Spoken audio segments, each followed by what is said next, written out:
के नेता और केवल बीजेपी ही नहीं बल्कि अब जेडीएस भी सवाल खड़े कर रही है। और सबसे पहला मुद्दा रामनगर को लेके जेडीएस की ओर से ही उठाया गया था। जेडीएस ने कहा कि कांग्रेस के नेता ये पहली बार नहीं है जब राम विरोध में कोई कदम उठा रहे हो। ये तस्वीर आपको मैं दिखा देती हूं। दरअसल ये तस्वीर उस वक्त की है जब डीके शिवकुमार ने प्रस्ताव तैयार किया था और सिद्धारमैया जो कि कर्नाटक के मुख्यमंत्री हैं उनसे बातचीत करके उनको ये प्रस्ताव दिया गया था। यानी जल्दी ही तैयारी है। जो बेंगलोर से सटा हुआ जिला है रामनगर, उसका नाम बदल दिया जाएगा और उसका नाम दक्षिण बेंगलुरु कर दिया जाएगा। ये तमाम नेता जो कार्यकर्ता हैं कांग्रेस पार्टी के, वो उस दौरान मौजूद थे वहां पर। किसी ने भी कोई आपत्ति दर्ज नहीं कराई। इसके पीछे तर्क क्या दिया जा रहा है डीके शिवकुमार की ओर से, ये मैं आपको बताऊंगी आगे कि डीके शिवकुमार इसको लेकर तर्क क्या दे रहे हैं, वो क्या बातें कह रहे हैं इसको लेकर, और जेडीएस कैसे इस पर हमलावर है ये आपको बता देती हूं। लेकिन सबसे पहले आपको यह बताती हूं कि राम का नाम कांग्रेस हटा देगी। क्यों? क्योंकि रामनगर से राम हटाएगी कांग्रेस,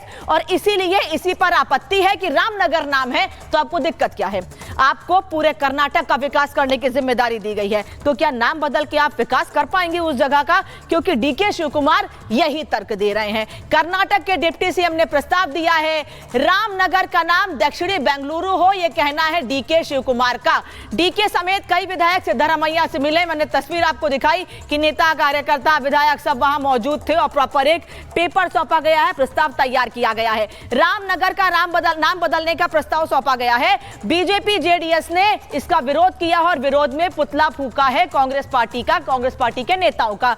राम का नाम मिटाना चाहती है कांग्रेस, यह कहना है भारतीय जनता पार्टी के नेताओं का। सत्ता में आए, जेडीएस कह रही है कि अगर हम सत्ता में आए तो हम एक बार फिर से उस जगह का नाम जिसको दक्षिण बेंगलुरु करने की तैयारी है, जिसको लेकर प्रस्ताव तैयार किया गया है, अगर हम यानी जेडीएस सत्ता में आती है तो हम फिर से, अगर दक्षिण बेंगलुरु नाम होता है उस जगह का, तो उसका नाम रामनगर फिर से कर देंगे।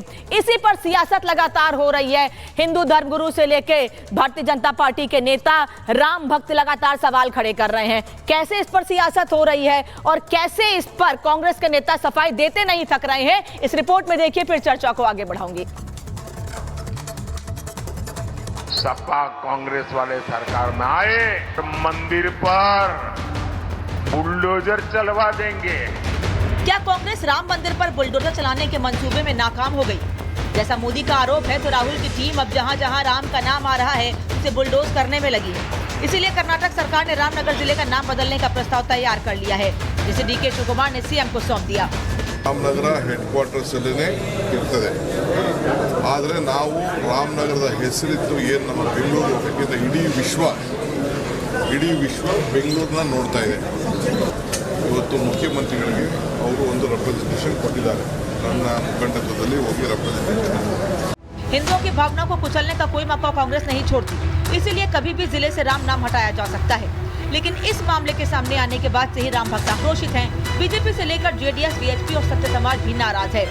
रामनगर का नाम बदलने की ये साजिश की जा रही है क्योंकि राम से ही इनको आपत्ति है, दिक्कत है, और इसीलिए जिस प्रकार से कुछ चंद अपने रियल एस्टेट के दोस्तों को साथ में लेकर ये करने का काम और प्रयास किया जा रहा है, ये कांग्रेस की लूटने वाली और कांग्रेस की राम विरोधी सोच का परिचायक है। जिस रामनगर का नाम परिवर्तन करके बेंगलुरु दक्षिण कर दिया, ये पता चलता है कांग्रेस की मानसिकता का कि निरंतर कांग्रेस कभी राम सेतु तोड़ने की बात करती है, कभी राम मंदिर न बने उसके लिए विरोध करती है।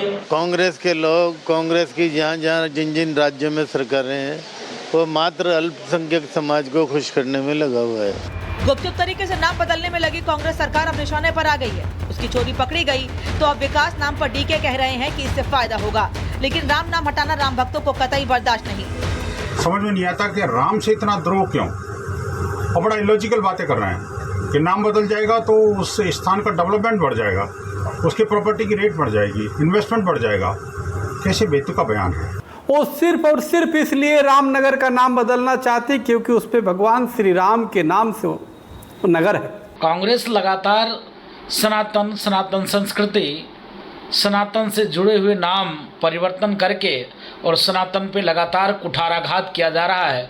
तो हिंदू के प्रति किस प्रकार से हिंसक मानसिकता कांग्रेस की है, दुखद है, अति निंदनीय है। विरोध तेज हो रहा है तो सियासत के भंवर में फंसी सिद्धारमैया सरकार अब अपने एजेंडे को बचाने के लिए बीजेपी पर ही ठीकरा फोड़ रही है।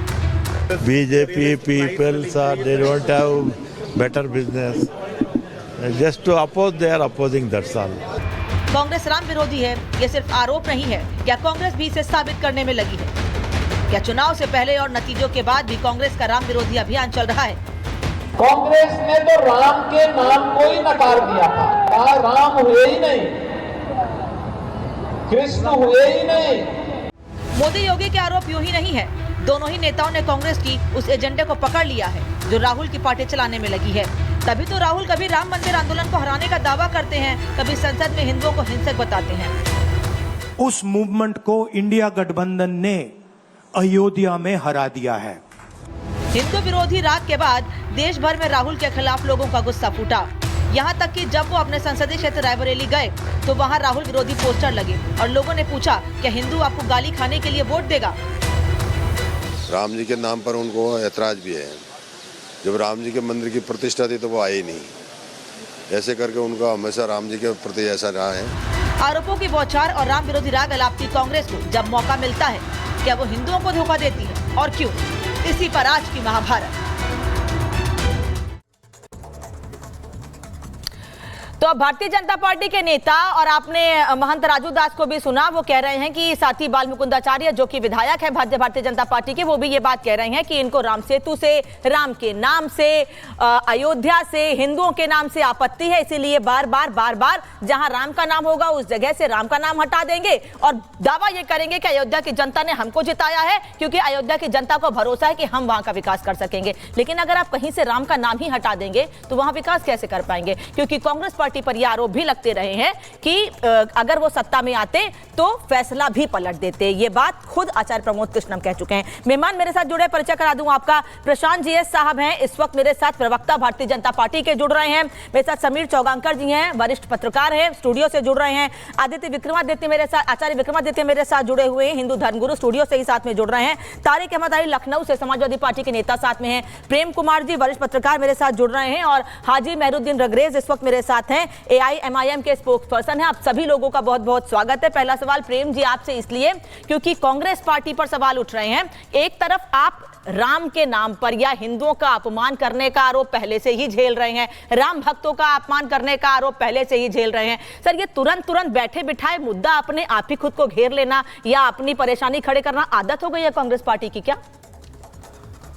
देखिए, मुझे लगता है कि उसी इलाके में राम के नाम पर हिल्स है, रामगिरी हिल्स, और उसको वहाँ शोले हिल्स इसलिए बोला जाता है क्योंकि वो 1975 में वहाँ